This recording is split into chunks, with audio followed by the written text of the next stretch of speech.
बातमी नाशिकमधून माणिकराव कोकाटेंसह 25 माजी संचालकांना नोटिसा बजावण्यात आलेल्या आहेत। नाशिक जिल्हा बँकेच्या नोटिसा त्यामुळे 15 अधिकारी अडचणीत येण्याची शक्यता वर्तवली जाते। नाशिक जिल्ह्यातील विविध पक्षांचे बडे नेते गोत्यामध्ये येण्याची शक्यता आहे। सहकारी बँकेच्या 347 कोटींच्या कर्ज वाटपामध्ये 182 कोटींची अनियमितता या प्रकरणी 2.5 वर्षाच्या चौकशीनंतर अधिकाऱ्यांवरही आता ठपका ठेवण्यात आलेला आहे। 15 अधिकारी यामुळे अडचणीत येण्याची शक्यता वर्तवली जाते। मंत्री माणिकराव कोकाटे यांच्यासह 25 माजी संचालकांना नाशिक जिल्हा बँकेने नोटिसा बजावल्यात।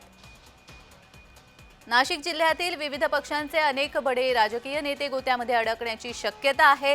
आमदार दिलीप बनकर, आमदार नरेंद्र दराडे, खासदार शोभा बच्छाव, आमदार राहुल ढिकले यासह अनेक नावे समोर येत आहेत। नाशिक जिल्हा मध्यवर्ती सहकारी बँकेच्या 347 कोटींच्या कर्ज वाटपामध्ये 182 कोटींची अनियमितता दिसून आली आणि या प्रकरणी ही नोटीस बजावण्यात आलेली आहे। कलम 88 अंतर्गत 2.5 वर्षांची चौकशी केल्यानंतर संशयास्पद कर्ज वितरित केल्याप्रकरणी 15 अधिकारी देखील अडचणीत येण्याची शक्यता आहे।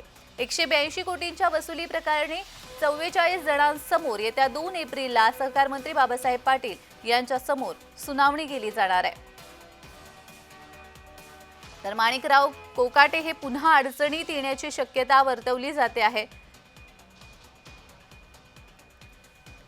माणिकराव कोकाटेंसह 25 माजी संचालकांना नोटिसा बजावण्यात आलेल्या आहेत। नाशिक जिल्हा बँकेच्या नोटिसा देण्यात आलेल्या आहेत। 15 अधिकारी त्यामुळे अडचणीत येण्याची शक्यता आहे।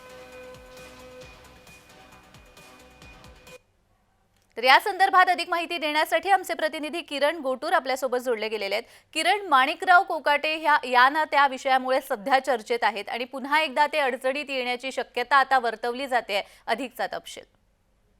नाशिक जिल्हा बँकेमुळे विद्यमान कृषी मंत्री माणिकराव कोकाटेंसह अनेक माजी संचालक हे अडचणीत येण्याची शक्यता आहे। कारण काही वर्षांपूर्वी हे सगळे मंडळी जेव्हा नाशिक जिल्हा बँकेवरती संचालक म्हणून काम करत होते त्यावेळी जे कर्ज वाटप झालेलं आहे ते कर्ज वाटप करताना जिल्हा बँकेचे जे क्रायटेरिया असतात ते क्रायटेरियाच्या बाहेर जाऊन या सगळ्या लोकांनी कर्ज वाटप केलेलं आहे। अशा पद्धतीचा एक ठपका या सगळ्या लोकांवरती ठेवण्यात आलेला आहे। नाशिक जिल्हा बँक राज्यातली एक मोठी बँक आहे। 182 कोटी रुपयांचं कर्ज वाटप झालेलं आहे आणि या 182 कोटीमध्ये नियम जे असतात बँकेचे ते पाळले नाहीत। अशा पद्धतीचा ठपका ठेवून कृषी मंत्री माणिकराव कोकाटे यांच्यासह जवळपास 25 माजी संचालकांना नाशिक जिल्हा बँकेकडून नोटीस पाठवण्यात आलेला आहे। काही जण आमदार आहेत, काही जण खासदार आहेत। अशा सगळ्या लोकांना नोटीस हे गेलेलं आहे। 2 एप्रिलला मुंबईमध्ये सहकार मंत्री यांच्या उपस्थितीत या सगळ्या लोकांना